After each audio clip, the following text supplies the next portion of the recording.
Hello दोस्तों, good morning, नमस्कार। आप सभी का स्वागत है आप सभी के अपने यूट्यूब चैनल परीक्षा की शिक्षा में। आई होप कि आप सभी अच्छे होंगे और आपकी जो तैयारी है अच्छे तरीके से चल रही है। तो जो बच्चे क्लास में फर्स्ट टाइम है, पहली बार नए हैं, उन सभी को बता दिया हमारे चैनल पर जो है आपकी बीएड इंट्रेंस एग्जाम 2025 की जो आपकी तैयारी साथियों रेगुलर बेसिस पे करवाई जा रही है। ठीक है। और ये जो तैयारी है आपकी, देखिए 2022, 2023, 2024 तीन साल हमने जो है लगातार करवाई है और इस साल 2025 की भी तैयारी आपकी जो है पूरी करवाई जाएगी। तो जिस भी छात्र को अपनी तैयारी पूरी करनी है, कंप्लीट करनी है, चैनल को क्या करेंगे, सब्सक्राइब करके हमारे साथ जुड़ जाएंगे और उसके बगल में जो बेल आइकन देगा है उसको ऑन कर लेंगे। ठीक है। जिससे क्या है कि क्लासेस का नोटिफिकेशन आपको टाइम टू टाइम पहुंच जाएगा।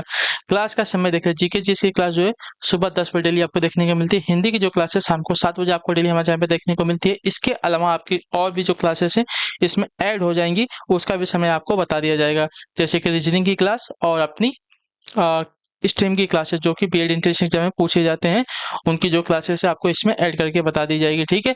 इसके अलावा और भी बहुत सारी आपकी क्लासेस आने वाली हैं इस साल जो कि एक्स्ट्रा होगी, जैसे कि करंट अफेयर की क्लास, बाकी जो इंपॉर्टेंस होते हैं, जो पूछे जाते हैं, वैसे जो क्लासेस हैं वो सब भी आपकी इसमें आने वाली है। ठीक। नीचे डिस्क्रिप्शन में देखें आप लोग को इंस्टाग्राम का पेज हमारा का लिंक मिल जाएगा और इसी के नीचे देखा हमारा टेलीग्राम चैनल का लिंक मिला। टेलीग्राम चैनल तो जाके जरूर से जरूर ज्वाइन करें, क्योंकि अगर आपको यहाँ पे नोटिफिकेशन नहीं मिलता है यूट्यूब की तरफ से, तो हम यहाँ पे क्या है रेगुलरली, मैं क्या बोलते हैं, मैनुअली आपको क्या है नोटिफिकेशन भेजते हैं। ठीक है। किस पे, टेलीग्राम चैनल पे। तो आप लोग इससे जाके जुड़ जाइएगा। ठीक है। चलिए,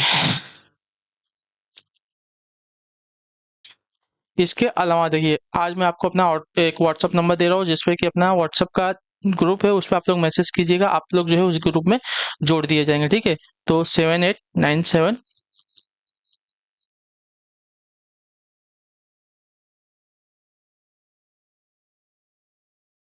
ठीक है, ये व्हाट्सअप नंबर है। इस पे क्या करेंगे आप लोग, मैसेज करेंगे तो आपको वहाँ पे जो चैनल मतलब जो ग्रुप बना है व्हाट्सएप में, आपको उसमें जोड़ दिया जाएगा। ठीक है। वहाँ पे भी आपको चाहिए तो हम क्या बोल देंगे, ये भेज देंगे आपका नोटिफिकेशन। ठीक है। तो चलिए क्लास स्टार्ट करेंगे बिना किसी देरी के। तो एक एक क्वेश्चन को ध्यान से अच्छे से देख के उत्तर देने की कोशिश करते हुए आप लोग आगे बढ़ते हुए चलेंगे। ठीक है। पहला क्वेश्चन देखिए आपका 26 नंबर से आपसे जो है क्लास स्टार्ट हो रही है। भारत में अवशिष्ट शक्तियां निहित है किसके अंदर? भारत में अवशिष्ट शक्तियां जो है किसके अंदर निहित है साथियों? इसका राइट आंसर क्या हो जाएगा? 26 पे उत्तर देने की कोशिश करेंगे। पहला क्वेश्चन आपके सामने दिया गया है और जल्दी जल्दी उत्तर देने की कोशिश करते हुए चलेंगे। ठीक। तो भारत में अवशिष्ट शक्तियां निहित है, आपका राइट आंसर साथियों केंद्रीय सरकार में। ठीक है। जो आपका दिया गया ए वाला ऑप्शन आपका सही उत्तर हो जाएगा। ठीक, क्लियर है। चलिए, भारत में अवशिष्ट शक्तियां निहित है केंद्रीय सरकार के अंदर। अगला क्वेश्चन है आपका 27वां प्रश्न है, बुद्ध को प्रबोध कहाँ प्राप्त हुआ था? बताइए, भगवान बुद्ध को जो है प्रबोध कहाँ प्राप्त हुआ था? तो इसका सही उत्तर आपका हो जाएगा साथियों बोध गया में। जो आपका बी वाला ऑप्शन देगा आपका राइट आंसर होगा। ठीक है। बुद्ध को प्रबोध प्राप्त हुआ था बोध गया में। क्लियर है। चलिए, अगले क्वेश्चन की तरफ बढ़ेंगे। आपका है 28वां प्रश्न आपके सामने पूछा गया है, प्रथम गैर कांग्रेसी प्रधानमंत्री बने थे कौन? बताइए, प्रथम गैर कांग्रेसी प्रधानमंत्री कौन बने थे? तो देखिए, प्रथम गैर कांग्रेसी प्रधानमंत्री की अगर बात की जाएगी साथियों, तो इसका राइट आंसर हो जाएगा मोरारजी देसाई। ठीक है। जो आपका डी वाला ऑप्शन देगा आपका राइट आंसर होगा। प्रथम गैर कांग्रेसी प्रधानमंत्री बने थे आपके मोरारजी देसाई। क्लियर है यहाँ तक? चलिए, अगले क्वेश्चन की तरफ बढ़ते हैं। आपका है 29वां प्रश्न। ठीक है। 29 नंबर है, संसदीय प्रशासन प्रणाली में, सॉरी, संसदीय संसदीय शासन प्रणाली में वास्तविक कार्यपालिका शक्ति किसके पास होती है? बताइए, संसदीय शासन प्रणाली में वास्तविक कार्यपालिका शक्ति जो है किसके पास होती है? इसका राइट आंसर क्या हो जाएगा? संसद, प्रधानमंत्री, राष्ट्रपति या नौकरशाही? तो संसदीय शासन प्रणाली में वास्तविक कार्यपालिका शक्ति होती है साथियों प्रधानमंत्री के बाद। जो आपका दिया गया पहला ऑप्शन आपका राइट आंसर हो जाएगा। जैसे कि हमारा देश है, ठीक है, हमारा देश जो संसदीय शासन प्रणाली है, जहाँ पे वास्तविक शक्ति जो कार्यपालिका की किसके अंदर निहित होती है? प्रधानमंत्री के। ठीक है। क्लियर है। तो जो आपका पहला ऑप्शन दिया गया है 29 पे आपका राइट आंसर हो जाएगा। ठीक। चलिए, अगला क्वेश्चन आपका 30वां प्रश्न, उच्चतम न्यायालय के न्यायाधीशों की सेवा निवृत्ति की आयु क्या होती है? यानी कि रिटायरमेंट की आयु क्या होती है? ठीक है। उच्चतम न्यायालय के न्यायाधीशों की सेवा निवृत्ति की आयु यानी कि रिटायरमेंट की आयु क्या होती है? इसका उत्तर दीजिएगा आप लोग सही सही। देखिए, अगर आपको कोई भी डाउट हो, कोई भी क्वेश्चन हो, कोई भी क्वेरी हो, आप लोग नीचे हमें क्या कर सकते हैं, कमेंट करके पूछ सकते हैं, ठीक है। तो कोशिश कीजिएगा, ठीक, उत्तर देने की। तो इसका राइट आंसर हो जाएगा ऑप्शन नंबर ए, 65 वर्ष, ठीक है। उच्चतम न्यायालय के न्यायाधीशों की सेवानिवृत्ति की जो आयु है 65 वर्ष की होती है, ठीक, क्लियर है। और अभी से आप लोग अपनी तैयारी अगर स्टार्ट करेंगे तो आपको आगे जाके जो है ज़्यादा डिफिकल्टी नहीं होगी, ठीक है। चलिए, लगातार हम भी 3 साल से, आपकी ये चौथा साल है जो कि आपकी तैयारी करवा रहे हैं, तो इतना तो एक्सपीरियंस हमको भी हो गया है, ठीक है। भारतीय संविधान में राज्य के नीति निर्देशक सिद्धांत को किस मुख्य कारण से सम्मिलित किया गया है, ठीक है। और ये जो क्वेश्चंस मैं आपको कराता हूँ, ये जो है पूछे जाने वाले क्वेश्चंस होते हैं, ठीक है। क्योंकि पिछली ईयर के जो मैंने पेपर देखा था, बहुत ईजी पेपर था, बहुत, ठीक है। चलिए, उत्तर दिए, भारतीय संविधान में राज्य के नीति निर्देशक सिद्धांत को जो है किस मुख्य कारण से सम्मिलित किया गया है, बताइए। इसका राइट आंसर क्या हो जाएगा। तो देखिए, भारतीय संविधान में राज्य के नीति निर्देशक सिद्धांत को जो है कल्याणकारी राज्य की स्थापना के लिए जो है सम्मिलित किया गया था। जो आपका ए वाला ऑप्शन दिया गया है 31 पे आपका सही उत्तर होगा, तो ठीक है। भारतीय संविधान में राज्य के नीति निर्देशक सिद्धांत को जो है कल्याणकारी राज्य की स्थापना के लिए सम्मिलित किया गया था। अगला क्वेश्चन है आपके सामने, है 32 नंबर है, किस सिख गुरु ने हर मंदिर साहिब यानी कि स्वर्ण मंदिर की स्थापना की थी, बताइए। पंजाब में जो है ना, हर मंदिर साहिब यानी कि स्वर्ण मंदिर, इसकी स्थापना जो है किस सिख गुरु ने की थी साथियों। इसका सही उत्तर क्या हो जाएगा।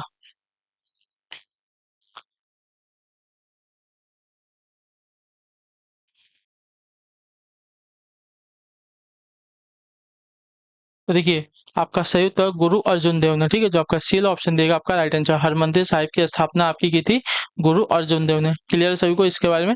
चलिए, अगला क्वेश्चन देख लेंगे, आपका है 33वां प्रश्न, 33 नंबर है, सहारा प्रदेश में धूल दानव है क्या, बताइए। सहारा प्रदेश में धूल दानव क्या है।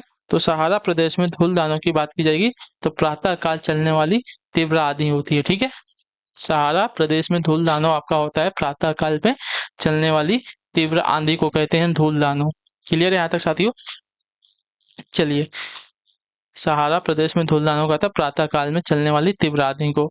अगला क्वेश्चन है आपका है 34 नंबर प्रश्न, 34 नंबर, बताने की कोशिश कीजिएगा राइट आंसर क्या हो जाएगा। चूना पत्थर का कायांतरित रूप है क्या, बताइए। चूना पत्थर का कायांतरित रूप क्या है, संगमरमर है, स्लेट है, ग्रेनाइट है या क्वार्टरजाइट है, क्या है।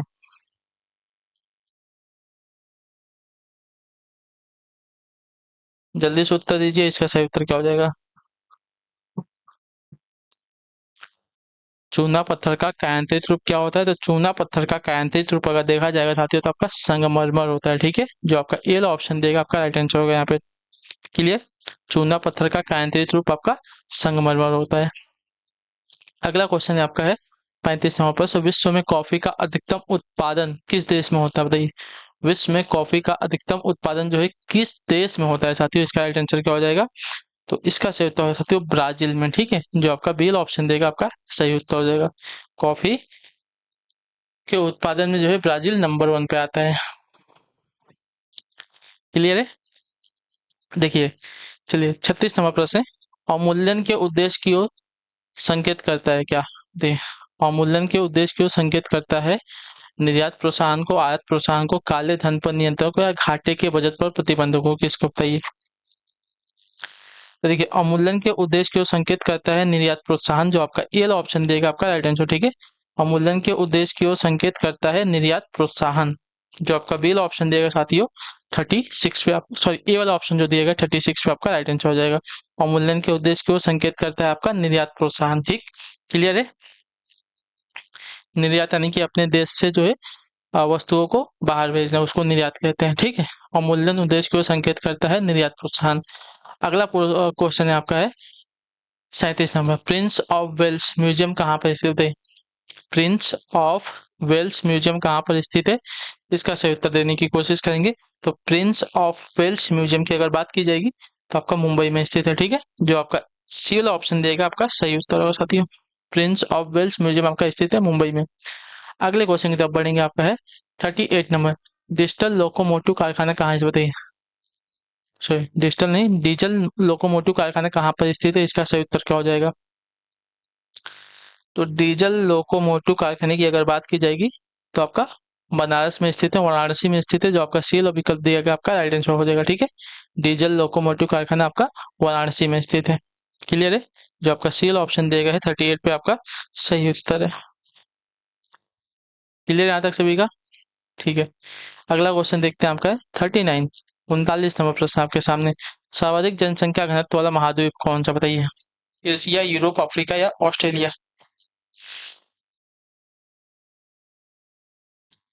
सर्वाधिक जनसंख्या घनत्व वाला महाद्वीप कौन सा है? तो देखिए, सर्वाधिक जनसंख्या घनत्व वाला महाद्वीप की अगर बात की जाएगी तो आपका एशिया महाद्वीप है, जो आपका ए वाला ऑप्शन दिया गया साथी इसका सही उत्तर है। ठीक, क्लियर है?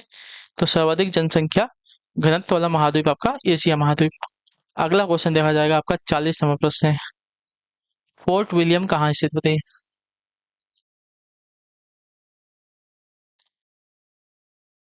फोर्ट विलियम कहाँ पर स्थित है? चेन्नई में है,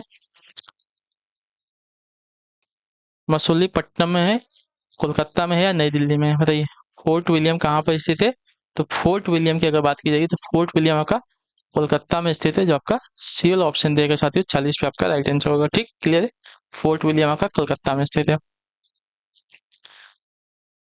41 में प्रकाश वोल्टीय सेल के प्रयोग से सौर ऊर्जा का रूपांतरण करने से निम्नलिखित में से किसका उत्पादन होता है, बताइए? प्रकाश वोल्टीय सेल का के प्रयोग से, ठीक है, प्रकाश वोल्टीय सेल के प्रयोग से सौर ऊर्जा का रूपांतरण करने से जो है निम्नलिखित में से किसका उत्पादन होता है? ठीक है, क्वेश्चन सभी को क्लियर है? देखिए क्या बोला है, प्रकाश वोल्टीय सेल के प्रयोग से, ठीक है, प्रकाश वोल्टीय सेल के प्रयोग से सौर ऊर्जा का रूपांतर, ठीक है, प्रकाश वोल्टीय जो सेल होता है उसके प्रयोग से सौर ऊर्जा का जो रूपांतर करने से हमें निम्नलिखित में से किसका उत्पादन प्राप्त होता है? तो इसका सही उत्तर साथियों विद्युत ऊर्जा का। ठीक है, इतने याद रखिएगा, बहुत ही इंपॉर्टेंट क्वेश्चन है जो आपका बेला विकल्प देगा आपका राइट आंसर होगा। ठीक, क्लियर है? चलिए, इतना तो आपको क्लियर है, सौर ऊर्जा का रूपांतर किस में होता है? तो विद्युत ऊर्जा में होता है, तो नॉर्मल सी बात है। ठीक, चलिए अगला क्वेश्चन है 42 नंबर। बायोडीजल के उत्पादन में निम्नलिखित में से कौन सी प्रक्रिया अपनाई जाती है? उत्तर दीजिए, बायोडीजल के उत्पादन में निम्नलिखित में से कौन सी प्रक्रिया अपनाई जाती है? तो देखिए, बायोडीजल के उत्पादन में आपकी प्रक्रिया अपनाई जाती है साथियों, कौन सी? तो आपका राइट आंसर हो जाएगा यहाँ पे ट्रांस एस्टरिफिकेशन की। ठीक है, जो आपका दिया गया सी वाला विकल्प आपका राइट आंसर। ठीक है, बायोडीजल के उत्पादन में जो है ट्रांस एस्टरिफिकेशन की प्रक्रिया जो है अपनाई जाती है। क्लियर है सभी को? बायोडीजल के उत्पादन में जो है ट्रांस एस्ट्रिफिकेशन की प्रक्रिया अपनाई जाती है। बहुत इंपॉर्टेंट क्वेश्चन है, याद रखिएगा, बायोडीजल के क्वेश्चन आपसे पूछे जाते हैं। 43 नंबर 43, अमोनिया का एक गुण कौन सा, बताइए? अमोनिया का एक गुण कौन सा है? तो देखिए, अमोनिया का एक गुण अगर देखा जाएगा तो इसके जलीय विलयन में लाल लिटमस जो है क्या होता है? नीला हो जाता है। ठीक है, जो आपका डी विकल्प देगा आपका सही उत्तर होगा साथी। क्लियर है कि नहीं? आता अमोनिया का एक गुण कौन सा है? तो यह जो है अमोनिया का एक गुण जो है यह जो है जले के सॉरी, अमोनिया का एक गुण कौन सा होता है? तो इसके जलीय विलयन में क्या होता है? लाल लिटमस नीला हो जाता है। क्लियर सभी को इसके बारे में? चलिए, अमोनिया का एक गुण होता है, इसके जलीय विलयन में जो लाल लिटमस होता है क्या हो जाएगा? नीला हो जाएगा। अगला क्वेश्चन है आपका 44 नंबर। उस व्यक्ति को क्या कहा जाता है जो कंप्यूटर आउटपुट को टेलीफोन लाइनों पर प्रेषित करने के लिए रूपांतरित करता है? बताइए, उस युक्ति को, व्यक्ति को नहीं, सॉरी, उस युक्ति को क्या कहा जाता है जो कंप्यूटर आउटपुट को टेलीफोन लाइनों पर प्रेषित करने के लिए रूपांतरित करती है? तो उस युक्ति को कहा जाता है साथियों आपका मोडेम। ठीक है, जो आपका सील ऑप्शन देगा आपका राइट आंसर। उस युक्ति को मोडेम कहा जाता है जो कंप्यूटर आउटपुट को टेलीफोन लाइनों पर प्रेषित करने के लिए रूपांतरित करता है। ठीक, अगला क्वेश्चन आपका 45 नंबर।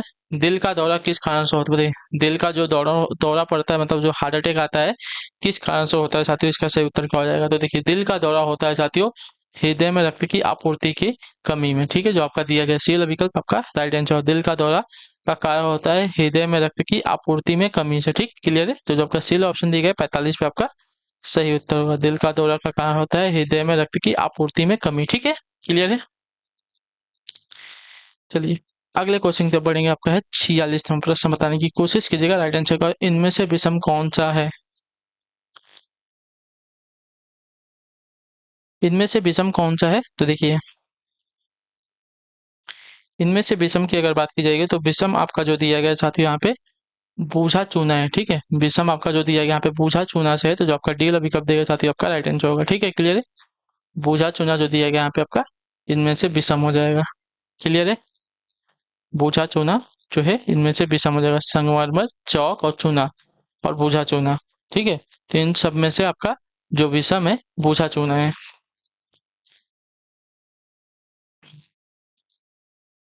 ठीक, 47 नंबर है, जैव निम्नलिखित अपशिष्ट को किसकी सहायता में उपयोगी पदार्थ में रूपांतरित किया जा सकता है? बताइए, जैव निम्नलिखित अपशिष्ट को जो है किसकी सहायता में उपयोगी पदार्थ में जो है रूपांतरित किया जा सकता है? इसका राइट आंसर क्या हो जाएगा?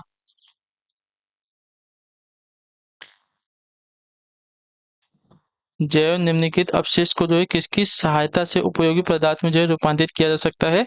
तो इसका राइट आंसर हो जाएगा साथियों न्यूक्लियर प्रोटीन की, जो आपका दिया गया यहाँ पे बी ऑप्शन आपका राइट आंसर। ठीक है, जैव निम्नलिखित अपशिष्ट को जो है न्यूक्लियर प्रोटीन की सहायता से जो है उपयोगी पदार्थ में क्या होता है रूपांतरित किया जा सकता है। अगले क्वेश्चन की तरफ बढ़ेंगे, आपका है 48वां प्रश्न, निम्नलिखित में से क्या बड़े शहरों में वायु को प्रदूषित करता है? बताइए, निम्नलिखित में से क्या जो है बड़े शहरों में वायु को प्रदूषित करता है? तो इसका राइट आंसर साथियों शीशा। ठीक है, क्लियर सभी को इसके बाद? शीशा जो है बड़े शहरों में वायु को क्या करता है प्रदूषित करते हैं, बात याद रखिएगा। ठीक, क्लियर? तो जो आपका सी विकल्प दिया गया है 48 पे आपका राइट आंसर होगा। क्लियर है? चलिए अगले क्वेश्चन की तरफ बढ़ेंगे, आपका है 49 नंबर, किसी प्रोग्राम में बग क्या होता है? बताइए, स्टेटमेंट होता है, एरर होता है, सिग्नेचर होता है, इनमें से कुछ नहीं होता है। तो बग आपका एक क्या होता है साथियों, एक प्रकार का एरर होता है। ठीक है, जो आपका दिया गया है बेल ऑप्शन आपका राइट आंसर होगा। ठीक है, क्लियर है? तो बग आपका एक एरर होता है।